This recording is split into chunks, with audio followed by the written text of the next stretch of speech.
Cando vos digades. Cando queira. Bueno, non sei, Ana, tú?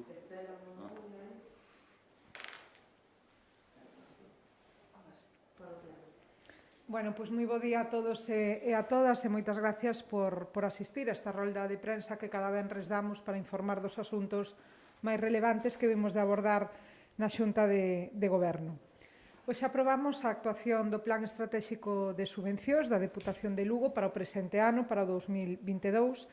que conta cunha dotación económica moi importante. Estamos falando de 7,2 millóns de euros que van a poder incrementarse en función do crédito disponible, pero xa ao punto de partido 7,2 millóns de euros pois é unha cantidade relevante para esta provincia. Como xa saben, o Plan Estratégico de Subvencións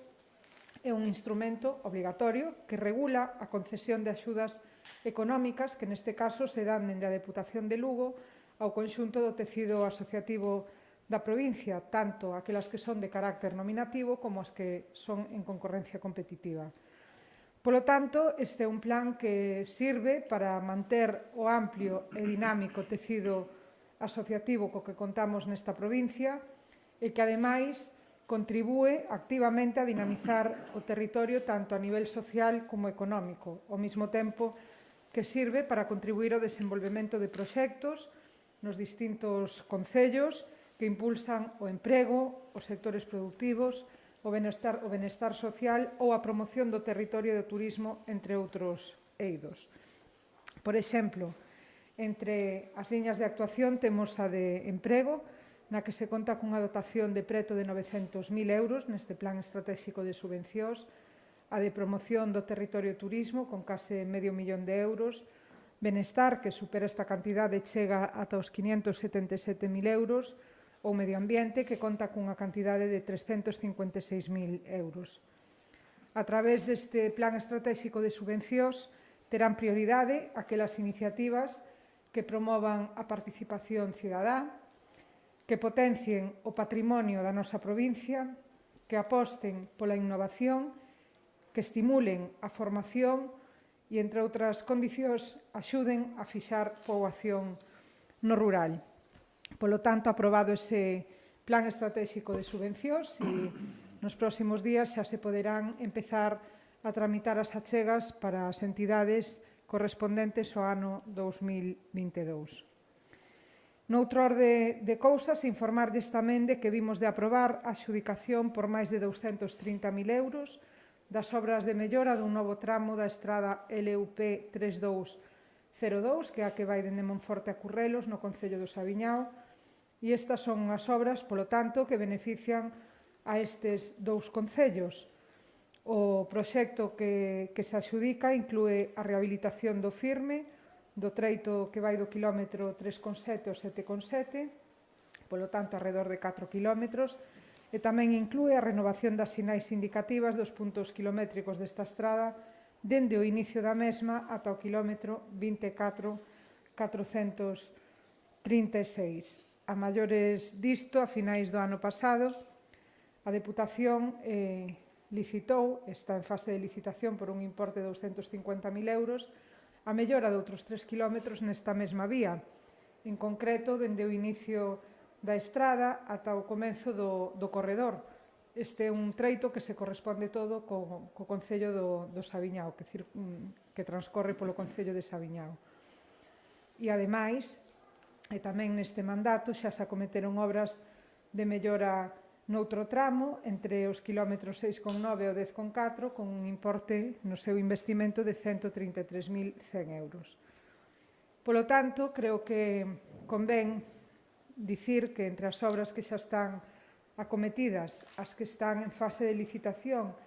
e as adxudicadas no día de hoxe, a Deputación leva destinado a esta estrada tan importante para a zona sur da provincia, para todos os concellos e, polo tanto, tamén para as persoas que ali viven, así como para os visitantes que se achegan ata o sur da nosa provincia, ata a Ribeira Sacra, un total de máis de 600.000 euros. Polo tanto, capítulo importante do arranxo desta estrada. Outro dos asuntos que aprobamos tamén na Xunta de de Goberno de hoxe é a licitación por importe de 33.000 euros do contrato para adquirir artigos que serán entregados como agasallos institucionais ás máis de 3.000 persoas que van a participar na segunda tempada do programa Coñece a túa provincia. É dicir, estamos xa poñendo en marcha, máis alá de que xa pasara o plazo de solicitude das entidades asociativas, estamos xa poñendo en marcha todas aquelas cuestións vinculadas ao programa e que son necesarias antes de empezar coas visitas. Este é un programa de viaxes, como lembraredes, de carácter gratuito pola provincia de Lugo, destinado ás entidades en ánimo de lucro e que se puxo en marcha dende a Deputación para fomentar o coñecemento da nosa riqueza patrimonial entre os propios veciños e veciñas da provincia, ao mesmo tempo que se persegue incentivar o turismo de proximidade e apoiar os sectores hosteleiro e comercial que son dos máis perxudicados polas restriccións da pandemia ás que nos vimos sometidos nos últimos tempos. Esta foi unha iniciativa que tivo unha gran acollida no seu primeiro ano de celebración, é dicir, o ano pasado, no que se recibiron máis do doble de solicitudes das plazas das que dispoñíamos naquele momento e que a xente que participou, pois a través das enquisas que fixemos, vemos que quedou realmente contenta, satisfeita co seu desenvolvemento. De aí o interés de poñelo novamente en marcha este ano e facelo xa cunha edición agora en primavera e outra que vai a ter lugar no outono, descentralizando tamén así as épocas de máis afluencia turística. E por último, e xa para rematar con esta rolda informativa, dicirlles que aprobamos unha solicitude do Concello de Alfoz para ampliar os remanentes do Plan Único do ano 2021 a novas actuacións. En concreto, estamos falando dunha cantidade de 21.315 euros que van a destinar dende este Concello a acondicionamento de camiños nas parroquias de San Pedro de Mor e da Lagoa. E isto foi o que deu de sí a Xunta de Goberno de hoxe